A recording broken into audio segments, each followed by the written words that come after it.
Welcome to Called to Lead, a podcast series on pastoral leadership for today's church, presented by the Markey Center in Santa Clara University's graduate program in pastoral ministries. I'm your host, Dr. John Rinaldo. Join us and explore leadership in the Catholic Church through stories and conversations with pastors, ministers, and scholars. We connect theology with real-world ministry, highlighting how today's leaders answer God's call to build just and inclusive communities. Welcome, friends, to another episode of Called to Lead. I'm your host, Dr. John Rinaldo, and as always, I'm so excited for our guest today, as I always am, because we've had an incredible opportunity to meet some great people on this podcast. Today, my guest is Christopher Tirres, the Michael J. Buckley S.J. Endowed Chair at Santa Clara University and Strategic Advisor for Mission Integration in the College of Arts and Science. That's a big title. Chris, how are you today? I'm doing great. It's a beautiful day here today. Blessed to be here with you. And we're actually doing this in person. So usually when I record a podcast, we're doing it on Zoom from different parts of the world, but we're actually standing or sitting in front of each other right now. What a blessing. We're doing it. We're doing it real For style. real. This For is real. very There authentic. you This go. is very real. None of this digital stuff. This is technology. Well, Chris, I'm so excited to delve into your experience, especially in Latino ministry and liberation theology and all those aspects. And so that's what we're going to break open today. And I think those of you who are listening to this episode, I think will find today's conversation great, I think. So, Chris, let's get started. You grew up in El Paso and have spent your career studying faith in the Americas. El Paso's on the border. How did your borderland experience shape the questions you bring to theology and ministry? Well, I think my experience of growing up in El Paso, it has a lot to do with my theological commitments. Um, I have to say that my first experience of faith was the experience that many people have, which is the family. And I just had, incredible parents who were really just mindful of our faith upbringing, making sure that we were going to churches that would nourish our faith, that would speak to social justice. And I'm just so thankful to them for that opportunity. And of course, there's others. My grandmother was a real stalwart in the family, the matriarch of the family. And that's where I learned, love from my parents and from my grandmother, and big extended family, cousins, and a very large family in El Paso. But the other thing that shaped my experience early on was just the experience of growing up in a border town and having this experience of what W.E.B. Du Bois calls double consciousness. And growing up in a, pretty much middle class family. My parents were both college graduates. They had stable jobs, but it was very easy to see the other side of the world just driving along Interstate 10. Because there's one point on Interstate 10, if you look to the right, if you're heading west, you see the beautiful campus of the University of Texas at El Paso. Beautiful campus, Bhutanese architecture, home of the UTEP miners. And it's a gorgeous campus, manicured, well taken care of. But if you look to the south, if you look to the left, you would see a shantytown, and you still see a shantytown called Colonia Anapra in Ciudad Juarez, Mexico. And it was just worlds apart. I mean, you'd have homes that were literally made of cardboard, corrugated metal, no running water, no electricity, at least when I was growing up. It's gotten a little better since then. But every time that there would be a big rainstorm or a dust storm, these houses would literally blow down. And so that was part of just my existence growing up on the border, having those kinds of double consciousness experiences. Of course, going into Juarez every once in a while with family, to restaurants, coming back, seeing children begging on the bridge, selling their gum, selling their wares. And I remember thinking to myself as a young child, why is the person that I'm looking at on the other side of the car window, why are they there and why am I here? Because it could have been very different. Had my great-grandparents decided to stay in Mexico, I mean, my whole trajectory could have been very different. So I think it was a beautiful gift to be able to have that experience and to see two sides of the world, the first world and the third world in many ways. And I think that had a profound impact on the way that I've thought about my world since. Now, I should also mention that it really came home to me when I was in college and I was reading the work of Paulo Freire, the great Brazilian educator, because this was one of the very first times as an undergraduate in college where I felt like I was reading someone who understood where I came from. Although Paulo Freire was from Brazil, he was speaking about everyday common folk and the way that they could take stock of their own existence, their own experience, and begin to change it. And it felt like he was speaking to me. It felt like he was speaking to the people in El Paso and in Ciudad Juarez. And so for me, reading Paulo Freire, that opened a whole lot of doors. That's when the light bulbs went on for me. And I've just never looked back. I mean, I've became interested in liberation theology and then have moved forward ever since. That's amazing. The dichotomy, right? We often talk about in the ministry space, individuals that are bilingual, bicultural, what they bring to the table and how important that is, but also then physically seeing it, right? You look right and you see affluence, for lack of a better term, and you look left and you see the total opposite. That's right. And that's part of your daily reality. That's incredible. Thank you for sharing that part of your history. Yep. When we talk about Latino ministry, what do you think we often misunderstand or oversimplify about that term Latino ministry? Well, I think we can go wrong thinking about either of those terms. Latino, Latino is not a monolith. There are many kinds of Latinos. There are many identities within Latinidad. And so taking stock of the diversity of different ways that people can express their cultural heritage as a Latino, as a Latina, as a Latinx, as a Latine person.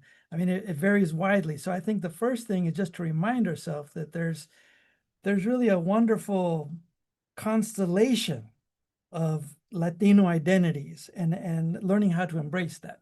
Now, on the ministry side, I think the same thing is to recognize that, ministry can happen in many ways. It often happens in the church, as it should, but ministry can happen well outside of the church as well, in everyday life, through NGOs, through community organizing, through classrooms, through just building relationships with other people. So I think that both of these terms together invite us to think about what Latino ministry is in a more expansive sense, both what Latino is in a more expansive sense, both what ministry is in a more expansive sense. And this opens up a whole other ways to approach that idea of what is Latino ministry. Interesting. Breaking open ministry even, and not just think what happens on the parish grounds, for instance, an example of that. You use the word monolith, that the Latinos are not a monolith. And I think I'm from the West Coast, born and raised in California, now live in Las Vegas, Nevada, of all places. When we think Latino, I think a lot of us think Mexicano, right? But it was my friends in San Bernardino, the Diocese of San Bernardino, who really invited me to think, oh, Central America, right? Nicaragua and Guatemala and El Salvador, and those countries really play a role. And they don't worship the same. I think that's the other piece. Is that they have different feast days, they have different ways of celebrating. I think some of us who are less in tune with what it means to be Latino just assume they're all the same, for lack of a better way, right? That's thinking about it. There's always opportunities to learn. I remember when I went to college, I grew up in El Paso, which was at the time, it was like 83% Mexican American. And so in El Paso, when we were asked to identify, we would just say, well, I'm Mexican. And we knew that meant that we weren't Mexican nationals, but that was to say that we weren't Anglo. But when you go to a new place, like, the East Coast where I did my undergraduate, you're kind of lumped in with all these, other Hispanics. And I realized, well, now they're calling me Hispanic. What does this word mean? Yeah. But then I learned about through other connections with other people from different places, what it means to be from Puerto Rico. I had 3 Puerto Rican roommates my sophomore to senior year, and they taught me a lot. They also taught me the beauty of salsa dancing as well. So, and they taught me a lot about, what it means to advocate for independence versus statehood. I learned a lot. So, and even just going to graduate school, I learned a lot from my friends who were in school in California because they had a different experience of being Mexican American in California than I had in Texas. and in some ways were much more activist than I was at the time, and really helped to school me, to bring me up on to some of the important history that happened in California, such The as the Chicano student movement, right? Chicano movement, the Yeah. student walkouts. Now, of course, there's a big Chicano movement in El Paso as Hmm. well, Zoot Suit and all of that. I mean, so I mean, we can go back and forth, where the origin of all these things is, but it taught me early on that there is always so much more to learn. And I will also say that also being in graduate school and being connected through the different connections I've had through the Hispanic Theological Initiative really opened up my world to ways of being Latino in a Protestant or even Christian vein, and all the gifts that they bring Mm. to their communities through their music, through their preaching, through their stories, and through their own histories. And so I feel like I'm still learning. I'm Always. still connected to these Catholic institutions, of course, my own school, Santa Clara University, of course, the Academy of Catholic Hispanic Theologians of the US, of which I'm a part. But it's also wonderful to be connected to these other organizations like HTI and others, that remind us that our comunidad is much bigger than what we may have initially envisioned. Hmm. That's amazing. Thank you, and thank you for bringing up the Protestant aspect of this as well. Yeah. Certainly, as kind of a cradle Catholic and been working in the church for 25 plus years, that's not a perspective I always think about. So, good reminder. Let's jump into liberation theology. I think liberation theology is sometimes treated as abstract or even political. I think we've seen it politicized over the last many decades. But from your perspective, what does liberation actually look like in the everyday faith lives of Latino communities? Well, that's a great question. I think the first text that I think about when you ask that question is the wonderful introduction by the Boff brothers, Clodovius and Leonardo Boff. And they talk about three levels of liberation theology. They talk about the popular level, people reading the Bible, reflecting on their own experience, learning from each other in communities and small communities, prayer groups, that kind of thing. They talk about the pastoral level, which is, the folks who may read kind of more theological treatises around liberation theology, or take maybe more of the history, but then still have a connection to the grassroots level. And then, of course, the professional level, what we do in the universities, what we do in seminaries to think deeply about these terms, these categories that we use within liberation theology. Now, I mention all of this just to underscore the importance of that pastoral level, because you cannot have liberation theology without the pastoral level, and certainly without the popular level as well. So I think for many folks, especially within these circles of the university higher education, when we talk about liberation theology, the default is to think about those classic writings in liberation theology, beginning with books like Gustavo Gutierrez's 1971, A Theology of Liberation. Mm-hmm. But that's not the only way that's not our only starting point, available starting point. We can think about all of the work that pastors are doing, that dioceses are doing, that training programs are doing, that seminaries are doing to engage this kind of discourse, and then all the work that people are doing at the grassroots level that really gave rise to liberation theology in the first place. So I just mentioned that because I think it's important to remember that it works at all of these different levels, and they all need to work together in tandem with one another.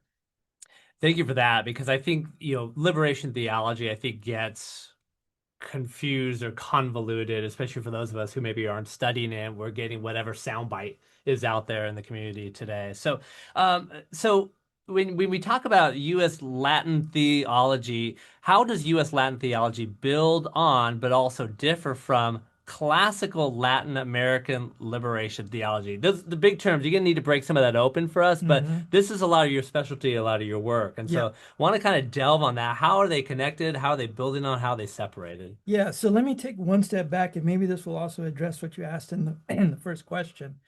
I think the way that liberation theology is often presented, it's presented as something that is different from or an advance upon kind of more traditional ways of doing theology. And I want to be very clear here, and in fact, go back to what I often heard Gustavo Gutierrez, the father of liberation, say about liberation theology when he was asked this question. What are your sources, Gustavo Gutierrez? Why are you doing liberation theology? Of course, he was accused for using some Marxist analysis and using other social analysis tools of his time that many people were using. But I think his answer to that question was brilliant. He would remind folks, all he's trying to do is to be faithful to the gospel.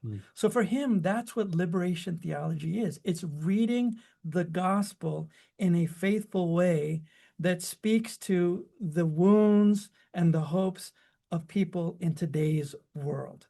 So in that sense, I think we could talk about liberation theology being radical in two ways. I don't take it to be radical as a departure from more traditional ways of doing theology, but I do take it as radical in terms of getting to the root, which is actually the meaning of radical in its most essential sense. So when we say like the square root of 4, we're talking about the number 2. So when we say what is radical about liberation theology, what is radical about it is that it tries to return us to the core message of the gospel, which is that Jesus came to give life and to give it abundantly for all. For me, that is and for many other liberation theologians, that's the key. That's the root of the gospel. So, with that in mind, connecting it to your second question, I think there are important connections between Latino theology. We can call it many things: Latino, Latinoa, Latine, Latine theology. It's all the same thing. Hispanic theology. For me, I like to think about it as a close cousin to its Latin American counterpart. It started to emerge, at least in the writings, about a decade after Gustavo Gutierrez's seminal work. That said, during the 70s, there were many important conversations happening between Latin Americans and U.S. Hispanic theologians. So the conversation actually predates what we're seeing in the publications of people like Gustavo Gutierrez or Virgilio Elizondo and others. So I just want to say that there was already something stirring in the waters that was trans-American already beginning in the 60s and 70s. So we could see these as concurrent discourses, but the dates of the publications make it look like Latino theology does come a little later, and that's true. But I just underscore this point because I think in terms of their methodology, both opt for a preferential option for the poor. And by that, I mean not only the economically poor, but poor in the sense of anyone who is systematically marginalized within society. That's a more expansive idea of what we mean by poor. So I think methodologically, it's important to remember the links, the connections that exist between Latin American and Latino theology in the US. Of course, there will be differences because there are different contexts, there's different questions, there are different time periods, so they're going to have a different flavor. But I think it's really important when doing this work to not divorce them in a way that makes them so far apart from one another. At root, I would say that both of these traditions are liberative or liberationist traditions that are centered on the good news of the gospel. It's simplifying, right? I love the idea of going back to the Gospels, right? And going back to the message, the preferential option for the poor, and kind of going back to it. What did Jesus do? What would Jesus do? WWJD, right? I'm going to throw you for a loop here because this is not a question I gave you, but how important is it having now 2 popes who came from the Americas? Obviously, Pope Francis from Argentina, and Pope Leo, who is American from the United States, but served in Ecuador and other places, or Peru. You could fill me in more. How important is their leadership experience in the Americas to what they're bringing to the global church? It's just so exciting. I mean, who would have thought? Who would have thought? With 100%. Oh my God. Who would have thought? That was a curveball. I think it's a wonderful opportunity right now to think about the legacy of liberation theology for the Catholic Church. I think it's an invitation to us to think of theology transhemispherically, both North America and South America. And then, of course, to think about theology globally, especially in light of the two-thirds world. And I think both of these popes, what they've done so brilliantly is to decenter a kind of Eurocentric fallback when thinking about, quote unquote, the church, or thinking about, quote unquote, Catholic theology, to really remind folks that actually, when you look at the numbers and you look at how people are practicing their faith, Catholicism is a global faith. Christianity is a global faith. And so we need to recalibrate the way that we get into some of these discussions about theology, the way we study theology, with a more global framework. And I think both of the popes have really created some magnificent space for us to do so. It's a beautiful. I'm very excited about that. Let's switch gears here a little bit. One of the things that the church is talking more and more about is, for years now, is intercultural competencies and really understanding what it means to lead and minister in intercultural churches. And you spent some time writing, about popular rituals and aesthetics and everyday spirituality. Why are things like ritual aesthetics, so central to the Latino faith and are often overlooked in pastoral planning? Well, I think they're essential to any form of faith. And they may be highlighted more in Latino faith because we're such an aesthetic culture. But I really think that it's the ritual, it's the aesthetics, it's the beauty that draws people into faith, to a meaningful faith in the first place. Now, of course, I mean, you can say the prayers, you can do rote things, and you can be a robot with your faith, by doing the sacraments and by going to church at a certain time and saying the right prayers. But what I'm talking about here is a faith that really breaks you open in such a way that you really have an encounter with God. And you have an encounter with God through others in the world, particularly the most marginalized. That's a preferential option for the poor part. But what the encounter is, it's an encounter of beauty. It's an encounter of mystery. It's an encounter of newness. And that, I think, fundamentally is an aesthetic experience. So what we do is we have that encounter, we have that experience of faith, and then theology, as Gustavo Gutierrez reminds us, is a second act. Theology is a second step. It's a reflection on that action. It's a reflection on that encounter. But it's that aesthetic experience that draws us in the first place. And of course, I mean, Latino community is, the Latino culture is so good at this because we're so good at aesthetics. We understand the power of beauty. We understand the power of song. We understand the power of good food. We understand the power of moving our bodies and dancing in such a way and celebrating, right? That's what brings people in. That's what gets them interested. And I think ultimately that's what opens them up to this experience that we can call sacred or divine. The church often talks about the good, the true, and the beautiful, right? And maybe it should be the beautiful, good, and true, right? We start with beauty, right? That's right. I love that. Oh, I love that. So we're gonna switch those words around. Put beauty first, right? That's right. Okay, so how do rituals? I think we're all drawn. I think so many people, regardless of culture, are drawn to ritual. But how do rituals, devotions, and cultural expressions actually form leaders and disciples? How does that move people into living out their faith? Well, the way you ask the question is interesting because you say, how do rituals actually form leaders and disciples? And so it's that actually, like, I don't know if I would ever use that word actually, yes, right? Let's fix this. Because I think, what rituals are and devotions and cultural expressions are, they are active expressions of who we are at our core. So it's not like there's me and then these things that I do. If we turn the question around, the question becomes, what am I doing? And how is that a reflection of me?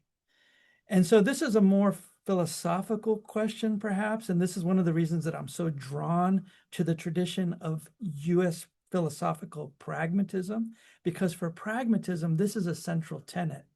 The meaning of something, what something means, is what something does. There's no self-standing definition of a thing. If you want to understand what it is, you have to ask, what does it do? Or how does it function? And the same could be said of our rituals and devotions and cultural expressions. If you want to understand who this person or who this community is, you need to look at what they're doing. And in Latino communities, communities of faith, well, they're doing devotional practices, they're doing rituals, they're doing cultural action, right? And that by doing those actions, that defines at their core who they are. Thank you. Like, seriously, this is like a master class. Like, I want to sign up for your classes and actually go learn more because we only have 30 minutes together, and that's clearly not enough for this conversation. Let's change topics here a little bit. So, for clergy and pastoral leaders who want to better serve the Latino community, what posture or mindset matters most for them? I would start with humility, Mm. an openness, an attitude of I want to learn from you. I want to sit. I want to listen. I want you to teach me, right? Because you have gifts, you have assets, you have strengths that I don't yet know about.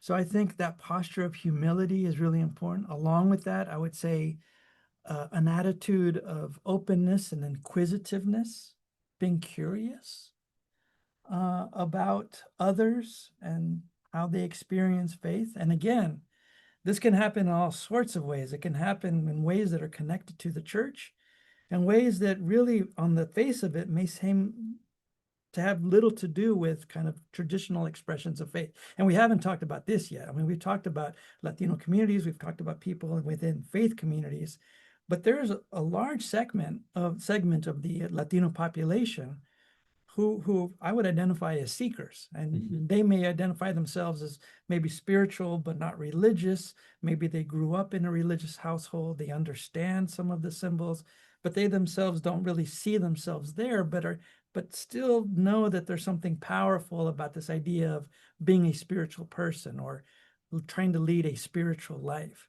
And so I think, with that kind of community in particular, this is when we especially need to be open and inquisitive and sit with and ask and learn from, because I think there are so many valuable things that we can learn from folks who are seeking. And I think that they can actually help teach those of us who want to be connected to churches and want to be connected to a faith about, well, what is really the core of spirituality? Like, what are the things that really bind us to this idea of the sacred and to God? And there are people outside of formal religious institutions who are asking these questions in very powerful ways. And I think, we should be in conversation with these folks. I mean, that's one of the reasons that I wrote my latest book, looking at some theologians. I look at six figures, but I also look at folks who may have been connected to the church, but then have since left it, but have never abandoned the idea of a faith that liberates, a liberating faith. And so folks like, Jose Carlos Mariátegui from Peru, who was an influence on Gustavo Gutierrez, folks like Gloria Anzaldúa from South Texas, really important for Chicano and lesbian studies. Both of them are holding on to this idea of a spiritual activism. And I think there's some really valuable lessons to be learned from folks like this. So I'm always interested in bringing folks together to think outside of their own community, outside of their own kind of theoretical and methodological frameworks, just to connect with other ways of thinking and being in the world, because there's something beautiful about, the human species as a diverse species. And we're seeing that today. I mean, there's such a closing down of that idea that there's really only one valid species or one ethnicity that is valued in today's world. And I think we really need to push back on that. And we need to say, no, not only is our community valuable, but so is the diversity of experiences within our community valuable. So when we talk about being Latino, we're actually talking about many ways of being Latino and many ways of being faithful. Let's try to be honest and open about that and learn from that diversity so that we can build the bridges that we need to move forward for the next 50, 100, hopefully 500 years. I love come with a posture of humility and listening. And that's very much Francis. It's that synodal approach. It's that accompaniment approach, not coming with all the answers, That's as a right. leader, not coming with, I know more, right? And what can I learn from you? And I love how you say that spirituality is happening within and without the context of the church, right? And because I think as human beings, we really all are wired to seek the other. And we may define it in lots of different ways, right? We talk about the universe or we have all these other ways, but that's a constant, you know, pull that God has on us That's right. as human beings, which is That's right. such a beautiful thing. Okay, one last question Yep. for us. This is not nearly enough time, but one last question. What are one or two shifts the church needs? And when I talk about the church, I'm talking about parishes, dioceses, pastoral leaders. What are one or two shifts church needs to make if it's serious about accompaniment rather than assimilation? I would say the first thing we need to do is to remember that the church is us. Hmm. The church is us.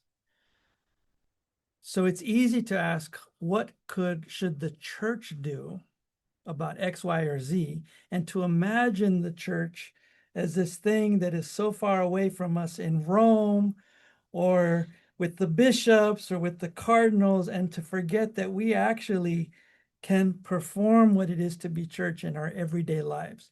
So I think the first invitation for us is to own this idea of us being church. Hmm.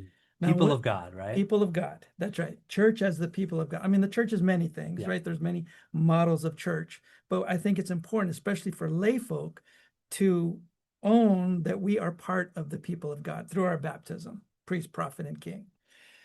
So when we do that, then we create space to think creatively, to think strategically about what we can do in our own spheres of influence. And this is where the GPPM, the Graduate Program in Pastoral Ministries, this is where the Markey Center are so absolutely critical. Because what these organizations, what these units do is they train pastoral leaders.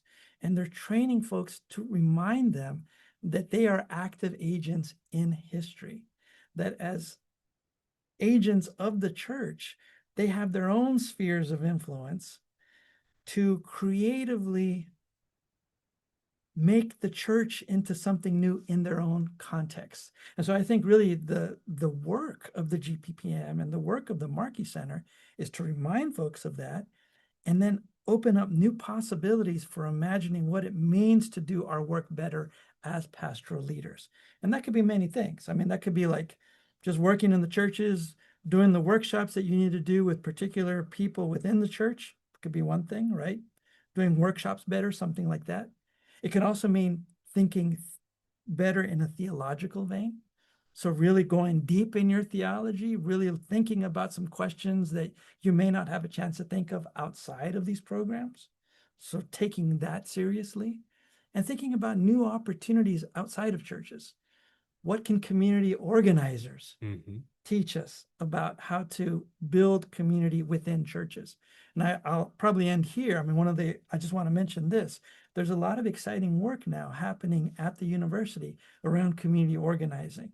We have a number of people who are seasoned veterans within this field, thinking about it deeply from a number of different disciplines and units. And I think there's a real opportunity here to think about building capacity, about building communities that use the skills from community organizing, but applying them to a faith context. So I think we're just at a really interesting moment right now at Santa Clara University and look forward to continuing the work with GPPM and the Markey Center to think about how we could do this work even better. I can't wait to hear more about the community organizing aspect. That's the meeting you were just at before this, That's right. right? So I love that. I'm definitely looking forward to hearing more about that. What a pleasure to have you on the podcast, Chris. Thanks so much for joining us. My guest today was Christopher Tirres, who's the Michael J. Buckley S.J. Endowed Chair at Santa Clara University and Strategic Advisor for Mission Integration in the College of Arts and Sciences. What a gift you are to the university, and I'm so proud to be able to teach alongside you here here in the graduate program in pastoral ministries at Santa Clara University. And it's a blessing to have you here, John. Thank you. Well, Thank you for all your work, all your classes, and for doing these podcasts. Thank you so much. Well, thank you so much. So that wraps up another episode of Called to Lead, presented by the Markey Center for Leadership and Ministry in the graduate program of pastoral ministries at Santa Clara University. Make sure you follow, subscribe, and like so you get every episode as soon as it arrives onto your phone or device or wherever you listen to your podcast. We look forward to that. So thanks again for joining us for this episode, and we'll see you at the next episode of Called to Lead. God bless.